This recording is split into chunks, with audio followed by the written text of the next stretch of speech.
With inflation near 40-year highs, President Biden met with top economic officials, including Federal Reserve Chairman Jerome Powell, to discuss what can be done to bring prices down faster.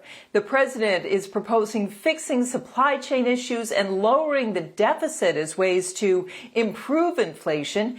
At a White House press briefing earlier today, the president's economic advisor, Brian Deese, said Mr. Biden is putting his faith in the Fed's ability to tame inflation without harming the economy, which he said remains strong. What we are very confident in is that we can approach this challenge and we can focus our efforts on bringing inflation down without having to sacrifice all of the economic gains that we've made because of the unique position of strength that we are in.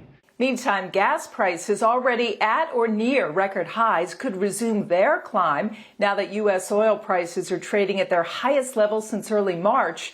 The renewed spike in oil prices came as the European Union agreed in principle to ban nearly all of its oil imports from Russia. It's not easy to get a business off the ground, but one state program helps to backstop early-stage technology and life science companies as they grow. New Jersey's net operating loss program allows those companies to turn their losses into capital. The CEO of the New Jersey Economic Development Authority, Tim Sullivan, calls it a lifeline for those startups. He explains how it works. A lot of early stage companies, not because they've done anything wrong, but because they haven't developed their products yet, lose money in the early stages of their time. So they have what's known as operating losses. They can sell those under this program to companies that have tax liabilities. And so they can essentially turn their loss into cash. The acquiring companies get a little bit of a discount on their taxes. Companies can apply for the NJEDA's program through the end of June. Last year, the average award for companies approved through the program was $1.82 million.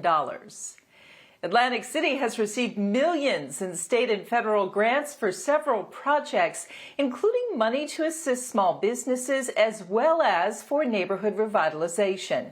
The city received $6 million in federal funds for the reconstruction of its boardwalk, but work on that won't begin until after the summer season. Last week, I mentioned that home prices continue to rise in New Jersey, and that's happening across the U.S. According to the S&P CoreLogic Case-Shiller Home Price Index, which came out earlier today, U.S. home prices rose more than 20% in March. March's reading marked the highest price change in more than 35 years of data. Here now is a look at how Wall Street fared after the long holiday weekend. I'm Rhonda Schaffler, and those are your top business stories.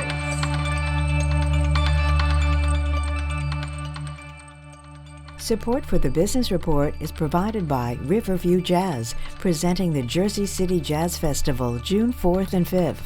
Event details, including performance schedules and location, are online at riverviewjazz.org.